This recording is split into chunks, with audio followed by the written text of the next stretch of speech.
नमस्कार, मी नम्रता वागळे. माझा विशेषमध्ये आपल्या सगळ्यांचं स्वागत. गुरुदास कामत खरं तर काँग्रेसमधलं एक जुनं निष्ठावान नाव. कामतांची राजकीय कारकीर्द काँग्रेसमध्ये बहरताना अनेकांनी पाहिलेली असेल. रत्नाकर महाजन त्याचे साक्षीदार असतील. तब्बल 5 वेळा लोकसभेवर मुंबई ईशान्य मतदारसंघातनं ते निवडून गेले. अगदी यूपीएच्या काळात केंद्रीय मंत्रीपद सुद्धा त्यांनी भूषवलं. युथ काँग्रेसमध्ये ते अध्यक्ष राहिलेले आहेत. पण याच गुरुदास कामतांनी बंड पुकारलंय. अर्थात हे बंड पुकारण्याची त्यांची पहिली वेळ नाहीये. यापूर्वीही त्यांनी बंड पुकारलंय, पण यावेळचं बंड हे वेगळं आहे. कारण इथे ते केवळ आपल्याकडच्या पदांचा राजीनामा देऊन थांबलेले नाहीये, तर इथे त्यांनी पक्ष सदस्यत्वाचा राजीनामा दिलेला आहे आणि राजकीय संन्यास घेत असल्याचं त्यांनी जाहीर केलंय. महापालिका निवडणुकांच्या पार्श्वभूमीवरती हा काँग्रेसला एक मोठा धक्का मानला जातोय. पण अशी उद्विग्नता का येते जुन्या जाणत्या काँग्रेस नेत्यांमध्ये? काँग्रेसच्या लहरी नेतृत्वामुळे हे होतंय का डावललं जातंय अशा अनुभवी नेतृत्वाला? या विषयावर आज आपण चर्चा करणार आहोत. त्यासाठी माझ्यासोबत पुण्याहून असणार आहेत काँग्रेसचे ज्येष्ठ नेते रत्नाकर महाजन. त्याचबरोबर माझ्यासोबत स्टुडिओमध्ये आहेत मुंबई काँग्रेसचे सचिव सदाफ अबोली, भाजपचे आमदार आशिष देशमुख हे देखील आपल्या चर्चेत सहभागी झालेले आहेत आणि राजकीय विश्लेषक अभय देशपांडे आपल्यासोबत असणार आहेत. सुरुवातीलाच मला पुण्याला जायचं आहे. डॉक्टर महाजन, काँग्रेसच्या ज्येष्ठ नेतृत्वामध्ये इतकी उद्विग्नता का? म्हणजे अजित जोगींनी काँग्रेस सोडलं, छत्तीसगडमध्ये जाताना त्यांनी राहुल गांधींच्या नेतृत्वावर प्रश्नचिन्ह उभं केलेलं होतं आणि आता गुरुदास कामत त्यांनीही अप्रत्यक्षपणे नेतृत्वाकडेच बोट दाखवलेलं आहे.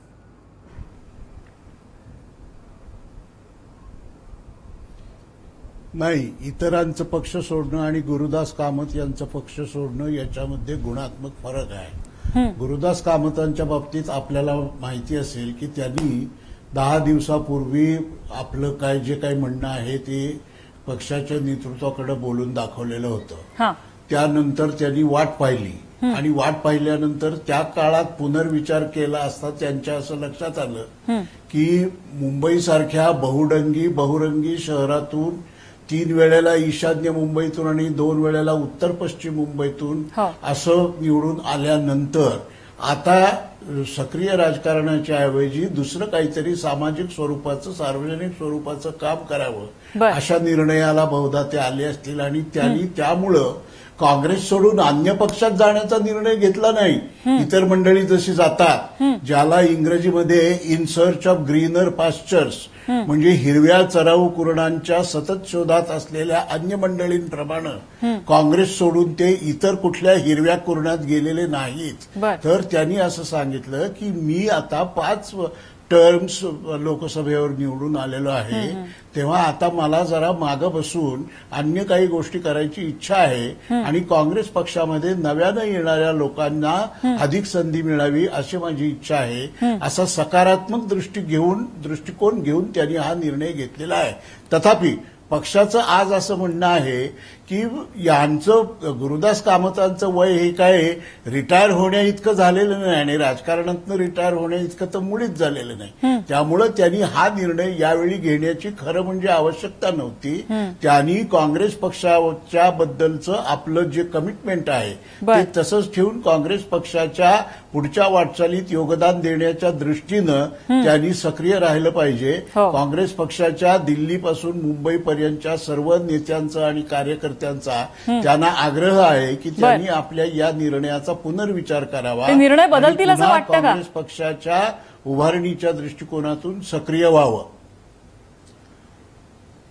डॉक्टर महाजन, ते निर्णय बदलतील असं वाटतं का? तुमचा अनुभव?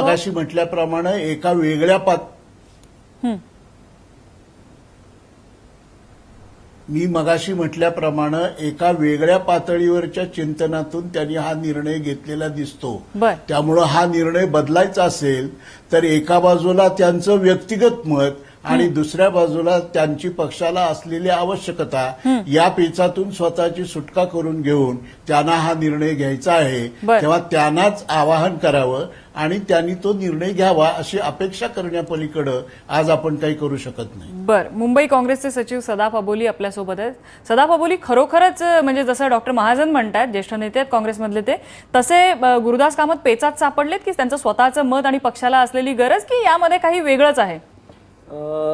सर्वात पहिलं तर मी बोलू इच्छितो की ज्यावेळी 2014 मध्ये गुरुदास कामतांनी लोकसभेची निवडणूक लढले त्यानंतर जी रिझल्ट यायच्या अगोदर जी लास्ट डे होता, शेवटचा दिवस होता, त्यावेळी त्यांनी आपलं मत सगळ्यांच्या मध्ये म्हणजे तिकडे कमीत कमी हजारो कार्यकर्ता होते, त्यावेळी त्यांनी सांगितलेलं ह्याच्या पुढे मी कुठलीही निवडणूक लढणार नाही. बर, म्हणजे ही गोष्ट सांगणं की हे सडनली झालेलं आहे किंवा पक्षामध्ये काय मतभेद आहेत किंवा काही, हे मला असं नाही वाटत. कारण का 4 वर्ष अगोदर मी स्वतः जेव्हा त्यांच्याबरोबर होतो तेव्हा त्यांनी हे सगळ्यांच्या मध्ये कार्यकर्त्यांमध्ये सांगितलेलं की आता माझं राजकीय हे इतकं जास्त झालेलं आहे, जर्नी एवढी मोठी झालेली आहे की मला असं वाटतं की कुठल्या नवीन तरुण म्हणजे तुम्हाला असं लोकांना म्हणायचं की या सगळ्याची चाहूल त्यांनी 2014 14 मध्येच रिझल्ट यायच्या अगोदरच मी तुम्हाला सांगतोय त्यांनी सगळ्यांच्या मध्ये ही इच्छा व्यक्त केलेली. म्हणजे आमच्यासाठी तर ही काही नवीन नाही. निवडणुका लढवणार नाही म्हणजे राजकीय संन्यास असा त्याचा अर्थ हो होत नाही हो, ना? ते ऑलमोस्ट तसंच आहे.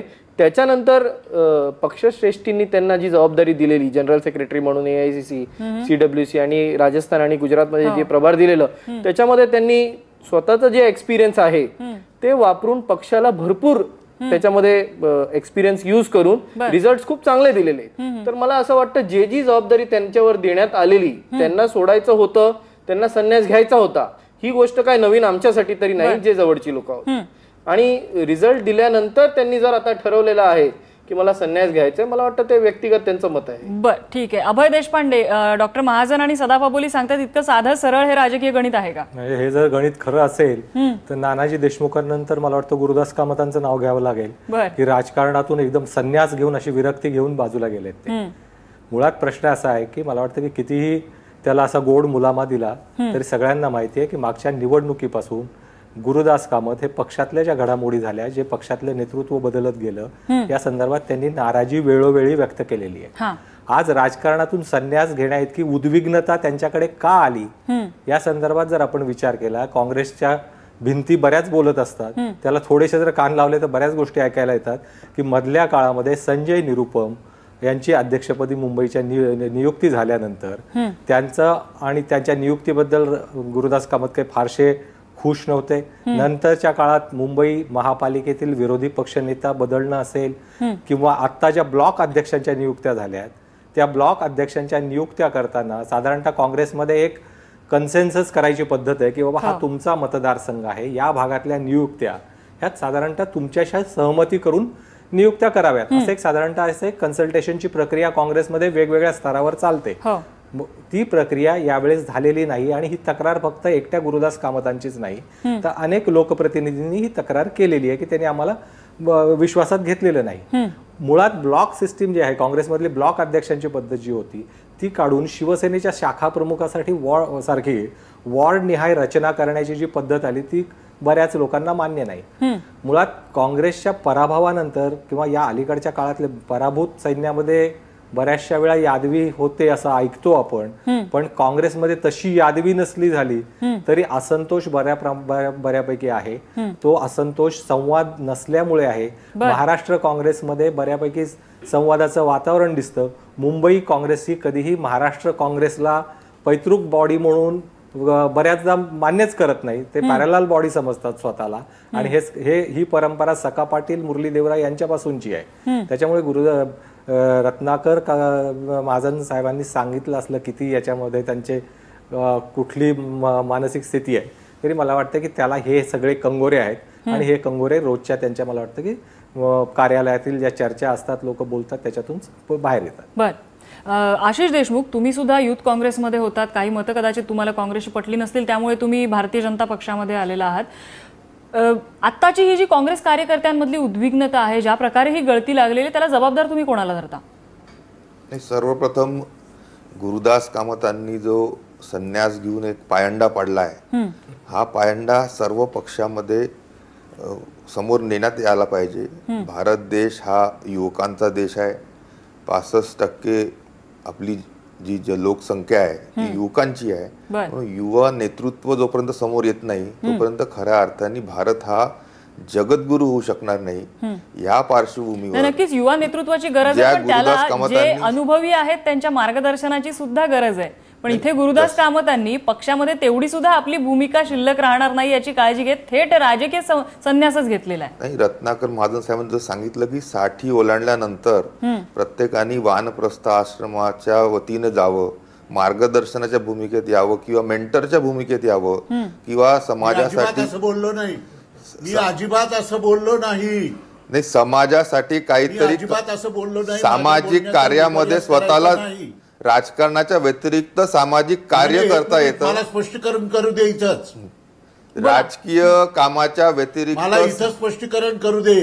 मी असं म्हटलं की गुरुदास कामत हे जेमतेम 61-62 वर्षांचे आहेत. हे त्यांचं वय काही निवृत्त होण्याचं नाही आणि समाजकारणात राजकारणात तर मुळीच नाही. त्यामुळं माझ्या नावानं वाटेल ते खपवण्याचा प्रयत्न करू नये. राजकारणात समाजकार्य तर करता येईल ना, राजकारण जरी नाही करता आलं तरी. तर त्या समाजकार्यासाठी त्यांनी जे झोकून घेण्याचा प्रयत्न केले आहे त्याच पद्धतीने इतर पक्षाच्या सर्व नेत्यांनी देखील त्याचा पायंडाचा पालन करावं असं माझं मत आहे. म्हणजे तुम्ही बीजेपीमध्ये आहात, बीजेपीतल्या अशा कुठच्या नेत्यांना तुम्ही असा सल्ला देऊ इच्छिता? सल्ला नाही, हे जर आपल्याला युवकांचं नेतृत्व समोर आणायचं असेल, देशाला जास्ती प्रगतीच्या दिशेने समोर जलद गतीने न्यायचं असेल तर युवकांना प्रत्येक स्तरावर प्राधान्य मिळत गेलं पाहिजे. ठीक आहे, कॅबिनेटचा विस्तार येऊ घातलेला आहे. आपण आशा करूया की तुमचे पक्षश्रेष्ठी तुमचं हे जे मत आहे ते कान देऊन ऐकत असतील. नक्कीच. रत्नाकर महाजन, यामध्ये एक गोष्ट अशी आहे की संजय निरुपम यांच्याविषयी मुंबई काँग्रेसमध्ये असलेली नाराजी हा एक चर्चेचा विषय राहिलेला आहे. मग त्या प्रिया दत्त असू दे किंवा कृष्णा हेगडे असू देत, संजय निरुपम यांच्यामधली नाराजी लपलेली नाहीये मुंबई काँग्रेसमधनं. असं असताना सुद्धा राहुल गांधी किंवा सोनिया गांधी यांच्याकडून संजय निरुपमांना एवढा फेवरिझम का दिला जातोय?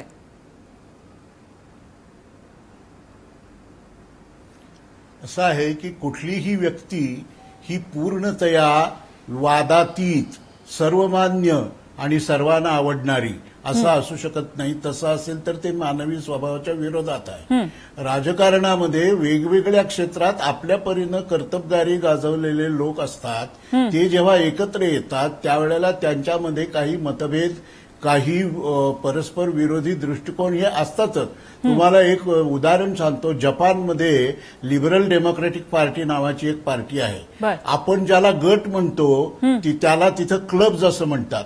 आणि त्या पक्षामध्ये असे उघड क्लब्स आहेत. हा अमक्याचा क्लब, तो तमक्याचा क्लब, आणि त्या क्लब्सना त्या पक्षाच्या घटनेमध्ये अधिकृतपणे रिकॉग्निशन दिलेली आहे. आपण ज्याला इथं गट म्हणतो त्या गटाचा अर्थ एवढाच की एका विशिष्ट माणसाच्या भोवती जमणारी माणसं ही त्याच्या माध्यमातून त्याच्याद्वारा पक्षाशी जोडत असतात. त्यामुळे ती त्याच्याबरोबर असतात. त्याला आपण गट असं नाव देतो. आता याच्यामध्ये पक्षांतर्गत व्यवहाराविषयी देवाणघेवाण होत असताना काही घर्षण, काही हे अपरिहार्य आहे. पण त्यामुळं पक्षाच्या एकूण यशावर परिणाम होतो का? विशेषतः निवडणुकातल्या आणि 2 निवडणुकांच्या मधल्या 5 वर्षांच्या पक्षाच्या कारभारावर परिणाम होतो का हे बघणं आवश्यक आहे. पण रत्नाकर महाजन, मुंबईमध्ये जे राजकीय विश्लेषक आहेत त्यांच्या विश्लेषणानुसार हे अशा प्रकारचे जे गट आहेत मुंबई काँग्रेसमधले, त्यामध्ये गुरुदास कामत यांचा जो गट आहे त्या गटाचं महत्व आता कुठेतरी कमी होऊ शकतंय संजय निरुपम यांच्यामुळे आणि त्यांच्यावरती असलेल्या राहुल गांधींच्या वरद हस्तामुळे, अशी सुद्धा एक कुणकुण होती. असं आहे की गुरुदास कामत हे एवढे ज्येष्ठ नेते आहेत मुंबई काँग्रेसचे आणि महाराष्ट्रातले, आणि देशपातळीवर काम करणारे नेते आहेत. 3-4 राज्यांचा कार्यभार त्यांच्याकडे अखिल भारतीय सरचिटणीस म्हणून होता. अशा परिस्थितीमध्ये त्यांच्या गटाला कुणी दुर्लक्ष करील, त्यांच्या सहकार्यांना कुणी वगळून काम करील अशी शक्यता नाही. आणि तसा प्रयत्न झाला तर त्या लोकांना न्याय मिळवून देण्याच्या दृष्टीने ते स्वतः समर्थ आहेत. त्यांना कुणाच्या मदतीची वा सहानुभूतीची आवश्यकता आहे असं जसं त्यांना वाटत नाही तसं त्यांच्याबरोबर काम करणाऱ्या कार्यकर्त्यांना सुद्धा वाटत असेल अशातला काही भाग नाही. सदाबाबुली, एवढा आलबेल आहे? असं आहे की जे 2 राज्य सध्याच्या परिस्थितीत कामत साहेबांकडे आहेत, गुजरात आणि राजस्थान, हे पक्षासाठी खूप महत्व राज्य आहेत.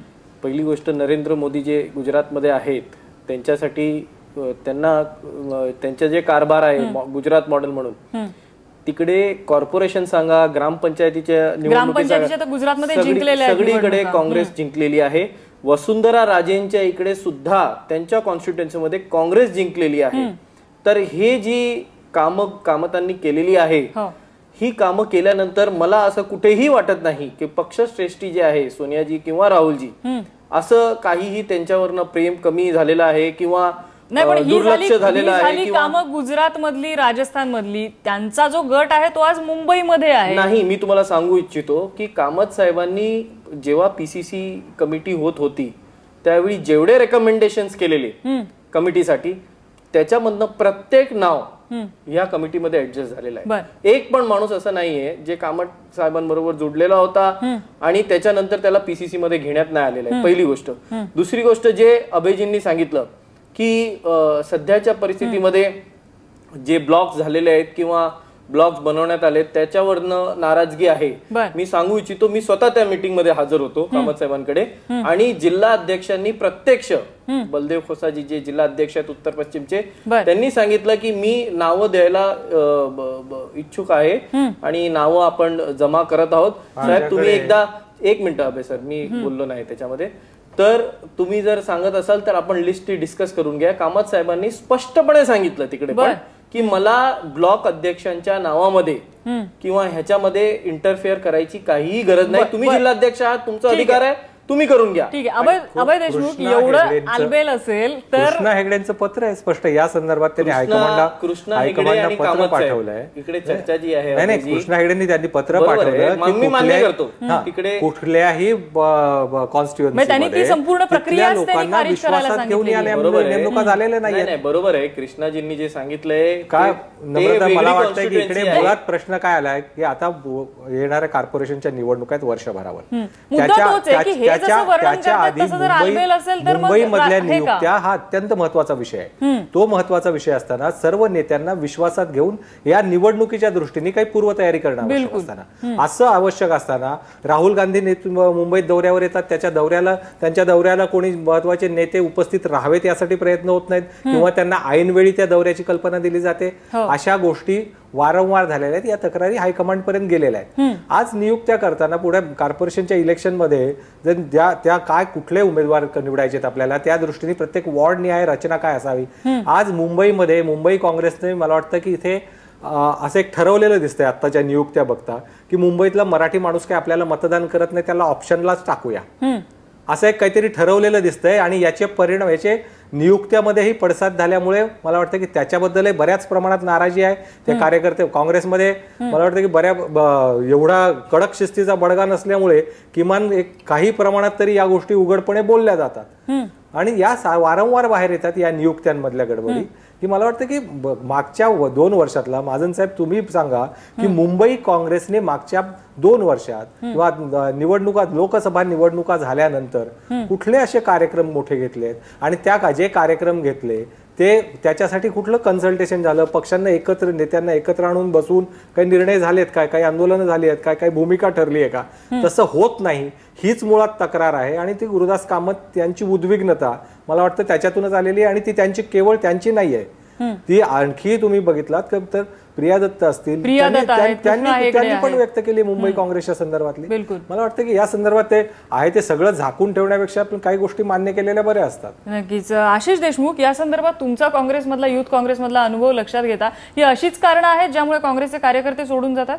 हे नक्कीच जे आपलं हेडलाईन चालू आहे, गळती काँग्रेसला लागली आहे का? नक्कीच लागली आहे. झालेल्या विधानसभेच्या निवडणुकीमध्ये, महाराष्ट्र विधानसभेची जर गोष्ट करतो, भारतीय जनता पार्टीच्या 123 आमदारांपैकी जवळपास 84-85 आमदार हे पूर्वाश्रमी काँग्रेस आणि राष्ट्रवादीचे आहेत. आणि खासदारांमध्ये देखील तीच परिस्थिती आहे. पण जी व्यवस्थेचा बिघाड काँग्रेसमध्ये झाला आहे आणि आता लोकसभेच्या निवडणूक हारल्यानंतर, विधानसभेच्या निवडणूक हारल्यानंतर एक प्रकारची नैराश्य नक्कीच सर्व काँग्रेस जनांमध्ये सर्व ज्ञात दिसू लागली आहे आणि अशा या परिस्थितीतून काँग्रेस जात आहे. त्यामुळे गळती ही नक्कीच लागली. सदाभाऊ, मी येते तुमच्याकडे. डॉक्टर महाजन, एक प्रश्न असा आहे की अगदी काही दिवसांपूर्वी ज्यावेळेला केरळ आणि 4 राज्यांमधल्या ज्या निवडणुका झाल्या होत्या त्यावेळेला हुसेन दलवाई याच कार्यक्रमामध्ये आले होते आणि त्यांनी एक प्रांजळ कबुली दिली होती की काँग्रेसमध्ये संघटनात्मक अभाव, संघटनेचा अभाव निर्माण झालेला आणि याला सर्वस्वी कारणीभूत हे काँग्रेसचं नेतृत्व आहे, असं त्यांनी प्रांजळ कबुली याच स्टुडिओमध्ये, याच ठिकाणी बसून दिलेली होती. एवढं सगळं उघडपणे जर काँग्रेसमधल्या ज्येष्ठ नेत्यांना दिसतंय तर मान्य का केलं जात नाही आणि त्या विरोधात जर कोणी आवाज उचलायला गेलं तर त्याला पाठिंबा का मिळत नाहीये?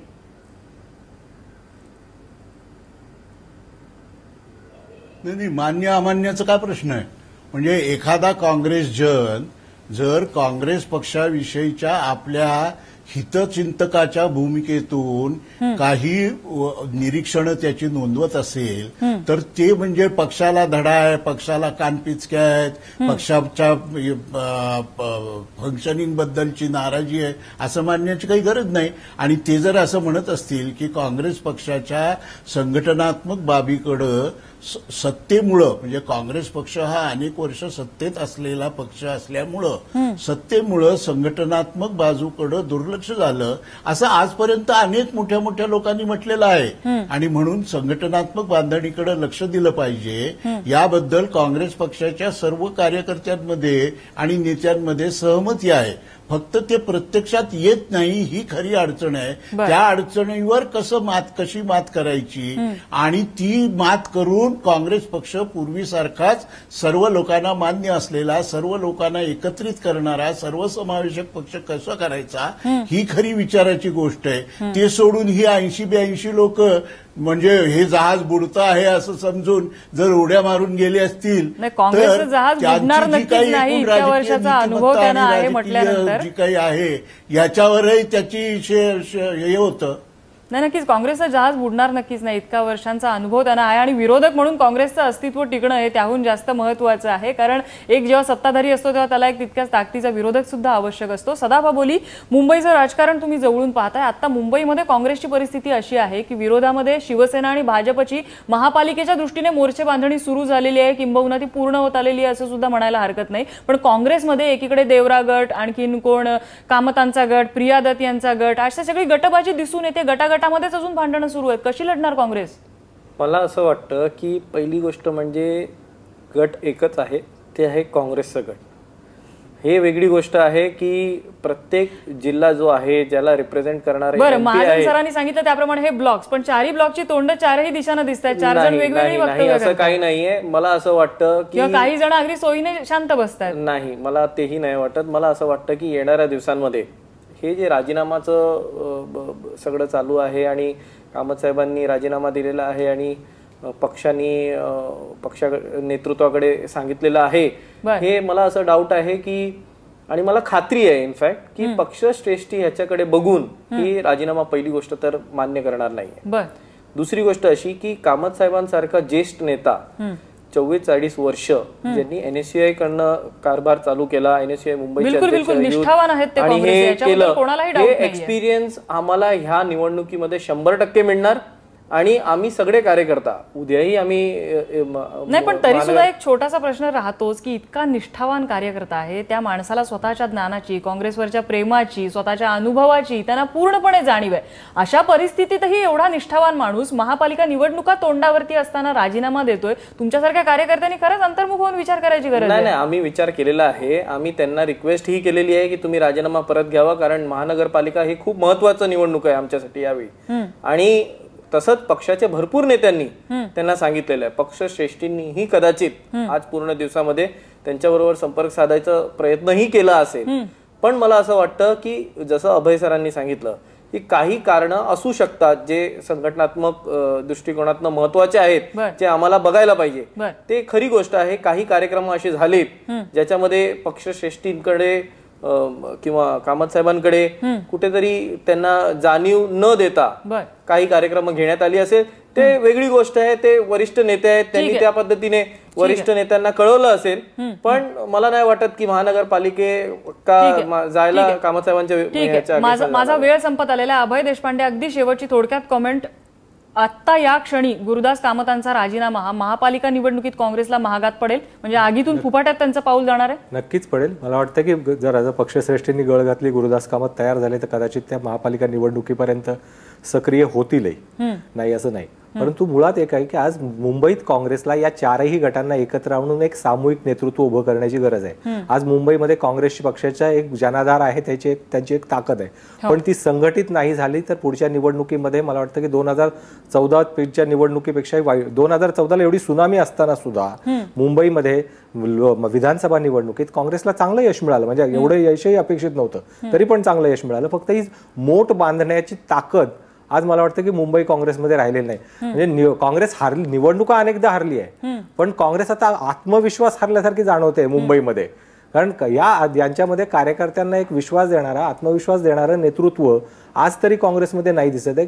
इनफायटिंगमध्ये स्वतःचं भांडणातून वेळ मिळाला तर शत्रूशी भांडतील अशी मुंबई काँग्रेसची परिस्थिती आहे. तर मला वाटतं की पुढच्या काळामध्ये पक्षश्रेष्ठींना मुंबईत लक्ष घालावं लागेल. मुंबईतल्या सगळ्या नेत्यांना एकत्र आणून त्या निवडणुकीच्या दृष्टीने मोर्चे बांधणी नाही केली तर आज जे 49ची संख्या आहे मुंबई महापालिकेमध्ये काँग्रेसची, ती तरी पुढच्या वेळेस दिसेल की नाही अशी परिस्थिती आज काँग्रेसची आहे. नक्कीच खरंच बिकट परिस्थिती ही काँग्रेससाठी आहे आणि कुठेतरी या सगळ्यामध्ये अप्रत्यक्षपणे जे बोट उचललं जाते ते म्हणजे काँग्रेसच्या हायकमांडकडे, काँग्रेसच्या नेतृत्वाकडे. कुठेतरी हे नेतृत्व लहरी झालंय का असा सुद्धा विचार करण्याची वेळ येते. कारण जी काही गळती काँग्रेसला लागलेली आहे, ज्येष्ठ अनुभवी नेते जे आज काँग्रेसला रामराम ठोकतायत त्या सगळ्यांनी या नेतृत्वाबद्दलच प्रश्नचिन्ह उपस्थित केलेलं आहे. त्यामुळे काँग्रेसला खरोखरच या गेल्या काळात झालेल्या निवडणुकांचे निकाल आणि आता मुंबई महापालिकेच्या निवडणुकाच्या पार्श्वभूमीवर अगदी तोंडावर निवडणुका आलेल्या असतानाची जी परिस्थिती आहे त्या परिस्थितीत कुठेतरी काँग्रेसला अंतर्मुख होऊन विचार करणं गरजेचं आहे. नाहीतर त्यांच्या भविष्यात बिकट परिस्थिती ओढवू शकते हे समजायला काँग्रेस नेते नक्कीच हुशार आहेत. या सर्व चर्चेसाठी आपल्याला मान्यवरांनी वेळ दिला त्याबद्दल त्यांचे आभार. माझा विशेषमध्ये आज इथेच थांबतोय. बघत रहा एबीपी माझा.